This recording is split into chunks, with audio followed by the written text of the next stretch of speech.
ನಮಸ್ಕಾರ. ಬಿಜಾಪುರದ ಬಬಲೇಶ್ವರ ಬಳಿಯ ಟಿಕೋಟಾದ ಅಟಲಟ್ಟಿಯಲ್ಲಿ ಒಂದು ಅದ್ಭುತ ಪ್ರಯಾಣವು ರೂಪುಗೊಳ್ಳುತ್ತಿದೆ.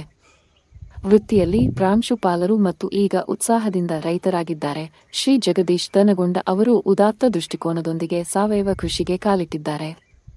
ಮಣ್ಣನ್ನು ಗುಣಪಡಿಸುವ, ಪರಿಸರವನ್ನು ರಕ್ಷಿಸುವ ಮತ್ತು ಪೌಷ್ಟಿಕ ಆಹಾರದೊಂದಿಗೆ ಸಮಾಜಕ್ಕೆ ಸೇವೆ ಸಲ್ಲಿಸುವ ದೃಷ್ಟಿಕೋನ. ಪ್ರಾರಂಭಿಸುವ ಮೊದಲು ಅವರು ಸಾವಯವ ಪದ್ಧತಿಗಳನ್ನು ಆಳವಾಗಿ ಅಧ್ಯಯನ ಮಾಡಿದರು, ಅನುಭವಿ ರೈತರೊಂದಿಗೆ ಸಂವಹನ ನಡೆಸಿದರು ಮತ್ತು ಸಾವಯವ ಗೊಬ್ಬರಗಳ ಪ್ರಯೋಜನಗಳನ್ನು ಎಚ್ಚರಿಕೆಯಿಂದ ನಿರ್ಣಯಿಸಿದರು. ಅವರ ವಿಶ್ವಾಸಾರ್ಹ ಆಯ್ಕೆ ಕುಬಾ ಸಾಯಿಲ್ ಕಂಡೀಷನರ್, ಖನಿಜ ಸಮೃದ್ಧ ಸಾವಯವ ಪರಿಹಾರ. ಮತ್ತು ಫಲಿತಾಂಶಗಳು ಈಗಾಗಲೇ ಹೊಳೆಯುತ್ತಿವೆ. ಅವರ ಕಬ್ಬಿನ ಬೆಳೆ 2 ತಿಂಗಳ ಭಾರೀ ಮಳೆ ಮತ್ತು ಕಡಿಮೆ ಸೂರ್ಯನ ಬೆಳಕಿನ ನಂತರವೂ ಎತ್ತರವಾಗಿ ಹಚ್ಚ ಹಸಿರಿನಿಂದ ಕೂಡಿದೆ ಮತ್ತು ಆರೋಗ್ಯಕರವಾಗಿದೆ. ಪ್ರಕೃತಿಯ ಮಾರ್ಗವು ಆರೋಗ್ಯಕರ ಬೆಳವಣಿಗೆಯನ್ನು ಖಚಿತಪಡಿಸಿಕೊಳ್ಳುವಾಗ ಹವಾಮಾನ ಒತ್ತಡವನ್ನು ತಡೆದುಕೊಳ್ಳಬಲ್ಲದು ಎಂಬುದಕ್ಕೆ ಪುರಾವೆ. ಸೆಪ್ಟೆಂಬರ್ 10, 2025 ರಂದು ಹಂಚಿಕೊಂಡ ಅವರ ಹಿಂದಿನ ವಿಡಿಯೋ ಈಗಾಗಲೇ ಈ ವಿಶ್ವಾಸವನ್ನು ಪ್ರತಿಬಿಂಬಿಸುತ್ತದೆ.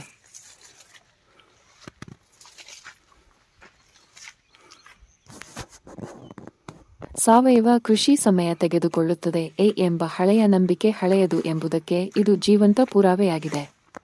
ಹೊಸ ಮಂತ್ರ ಸ್ಪಷ್ಟವಾಗಿದೆ.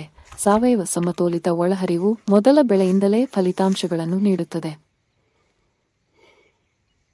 ಹವಾಮಾನ ಬದಲಾವಣೆ, ಮಣ್ಣಿನ ಸವಕಳಿ ಮತ್ತು ಆಹಾರ ಅಭದ್ರತೆಯ ಇಂದಿನ ಯುಗದಲ್ಲಿ ಸಾವಯವ ಕೃಷಿ ಕೇವಲ ಒಂದು ಆಯ್ಕೆಯಲ್ಲ, ಅದು ಮುಂದುವರಿಯುವ ಏಕೈಕ ಮಾರ್ಗವಾಗಿದೆ. ಮತ್ತು ಇಂದು ಸೆಪ್ಟೆಂಬರ್ 23, 2025 ರಂದು ಅವರು ಮತ್ತೊಂದು ಸ್ಫೂರ್ತಿದಾಯಕ ಹೆಜ್ಜೆಯನ್ನು ಹಂಚಿಕೊಂಡಿದ್ದಾರೆ.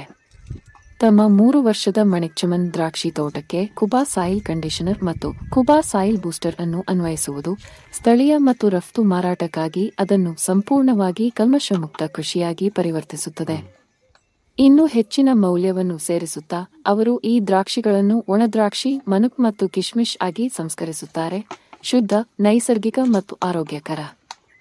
ಆರೋಗ್ಯಕ್ಕೆ ಅಥವಾ ಪರಿಸರಕ್ಕೆ ಯಾವುದೇ ಹಾನಿಯನ್ನುಂಟು ಮಾಡದ ಸಿಹಿತಿಂಡಿ.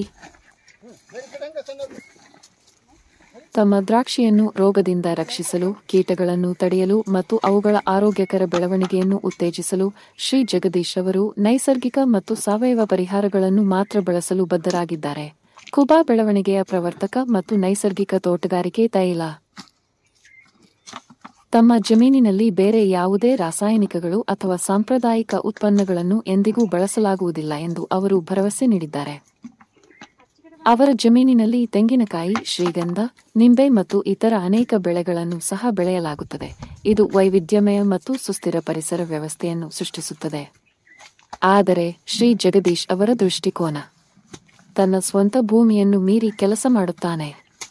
ತನ್ನ ಕೃಷಿಯನ್ನು ವೆಚ್ಚ ಪರಿಣಾಮಕಾರಿ, ಸುಸ್ಥಿರ ಮತ್ತು 100% ಸಾವಯವವನ್ನಾಗಿ ಮಾಡಲು, ಸಮಾಜಕ್ಕೆ ಸುರಕ್ಷಿತ ಮತ್ತು ವಿಷಮುಕ್ತ ಆಹಾರವನ್ನು ತಲುಪಿಸಲು, ನಮ್ಮ ಪರಿಸರವನ್ನು ಸಂರಕ್ಷಿಸಲು ಮತ್ತು ಭವಿಷ್ಯದ ಪೀಳಿಗೆಯ ಭವಿಷ್ಯವನ್ನು ರಕ್ಷಿಸಲು ಅವರು ಬದ್ಧರಾಗಿದ್ದಾರೆ. ಹತ್ತಿರದ ರೈತರು ತಮ್ಮ ಜಮೀನಿಗೆ ಭೇಟಿ ನೀಡಲು ಮತ್ತು ಈ ಸ್ಫೂರ್ತಿದಾಯಕ ರೂಪಾಂತರವನ್ನು ವೀಕ್ಷಿಸಲು ಹೃತ್ಪೂರ್ವಕವಾಗಿ ಆಹ್ವಾನಿಸಲ್ಪಡುತ್ತಾರೆ. ನಿಜಕ್ಕೂ ಶಿಕ್ಷಣತಜ್ಞ, ರೈತ ಮತ್ತು ದಾರ್ಶನಿಕರಾದ ಶ್ರೀ ಜಗದೀಶ್ ದನಗೊಂಡ ಅವರು ಮಾದರಿಯಾಗಿ ಮುನ್ನಡೆಸುತ್ತಿದ್ದಾರೆ. ಜ್ಞಾನ, ಆರೋಗ್ಯಕರ ಮಣ್ಣು, ಆರೋಗ್ಯಕರ ಬೆಳೆ, ಆರೋಗ್ಯಕರ ಭವಿಷ್ಯ. ರೈತ ಬಾಳೆ ಬೆಳಗಲಿ, ನಾಡು ಬೆಳಗಲಿ. ಧನ್ಯವಾದಗಳು. ಭಾರತದ ನೆಲ, ನನ್ನ ತಾಯಿ ಭೂದೇವಿ, ನಿನ್ನ ಪ್ರಾರ್ಥಿಸುತ್ತೇವೆ. ನಿನ್ನ ಮಡಿಲಲ್ಲಿ ಜೀವನದ ಬೀಜ ಬಿತ್ತುತ್ತೇವೆ. ನಿನ್ನ ಮಣ್ಣಿನಲ್ಲಿ ನಮ್ಮ ಜೀವನ ನೆಲೆಸಿದೆ. ನಿನ್ನ ಕಾಪಾಡಿದರೆ ನಮಗಾಗಿ ಆರೋಗ್ಯಕರ ಆಹಾರ ಬೆಳೆ. ನಾವು ಸಾವಯವ ಕೃಷಿಕರು, ಸಾವಯವ ನಮ್ಮ ಪ್ರಾರ್ಥನೆ. ನಮ್ಮ ಸಂಪ್ರದಾಯವನ್ನು ಮರೆತಿಲ್ಲ, ನಮ್ಮ ಭೂತಾಯಿ ಮರೆತಿಲ್ಲ. ಕುಬಾ ಸಾಯಿಲ್ ಕಂಡೀಷನರ್ ಎಲ್ಲ ಲಘು ಮತ್ತು ಸೂಕ್ಷ್ಮ ಪೋಷಕಾಂಶಗಳೊಂದಿಗೆ ಬಲವರ್ಧಿತವಾಗಿರುವ ಏಕೈಕ ಗೊಬ್ಬರ. ಸಸ್ಯದ ಅವಶ್ಯಕತೆಗಳಿಗೆ ಅನುಗುಣವಾಗಿ ಪೋಷಕಾಂಶಗಳನ್ನು ನೀಡುತ್ತದೆ. ವಿಸ್ತೃತ ಜೀವಿತಾವಧಿ ಹೊಂದಿದೆ. ತೇವಾಂಶವನ್ನು ಸಂಗ್ರಹಿಸಿ ನೀರಿನ ಕೊರತೆಯಲ್ಲಿಯೂ ತಾಪಮಾನ ಹೆಚ್ಚಾದರೂ ಹಸಿರು ಬೆಳೆಯ ಚೈತನ್ಯವನ್ನು ನೀಡುವ ಜೀವಧಾರೆ.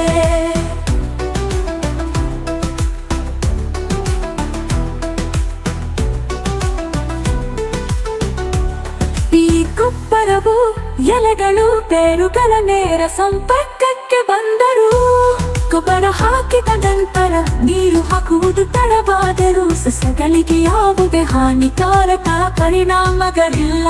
ಆರೋಗ್ಯಕರ ಮಣ್ಣು ಆರೋಗ್ಯಕರ ಸಸ್ಯದ ಆಧಾರವಾಗಿದೆ.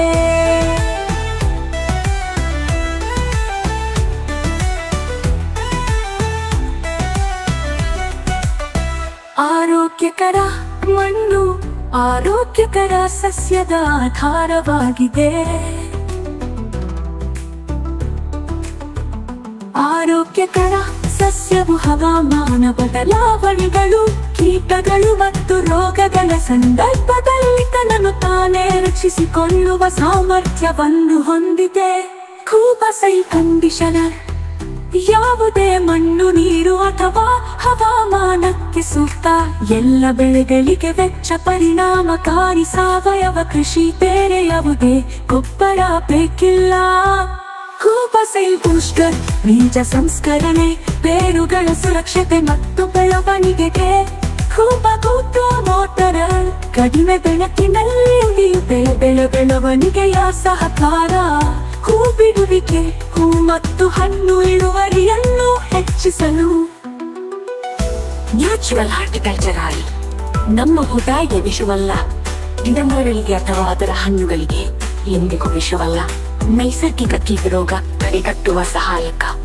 ಇದಕ್ಕೆ ಜೊತೆಯಾಗಿ ಕೀಟರೋಗ ತಡೆಯಲು ಒಡನಾಡಿ ಸಸ್ಯಗಳನ್ನು ಬಳಸಿ. ಈ ಪರಿಸರ ನಮ್ಮ ಸ್ನೇಹಿತ, ನಮ್ಮ ಪೂರ್ವಜರ ಬುದ್ಧಿವಂತಿಕೆ.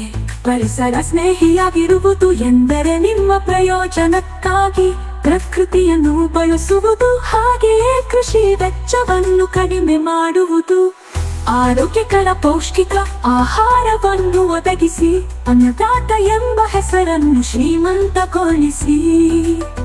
ಭೂದೇವಿ ಮಡಿಲಲ್ಲಿ ಭಾರತವು ಜಗತ್ತಿಗೆ ಆದರ್ಶವಾಗಲಿ.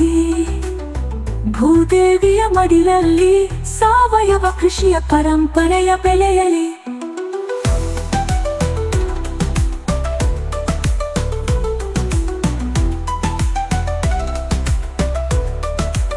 ನಮ್ಮ ಮಕ್ಕಳ ಭವಿಷ್ಯಕ್ಕಾಗಿ ಆರೋಗ್ಯಕರ ಮಣ್ಣು ಉಳಿಯಲಿ, ಆರೋಗ್ಯಕರ ಆಹಾರ ಬೆಳೆಯಲಿ.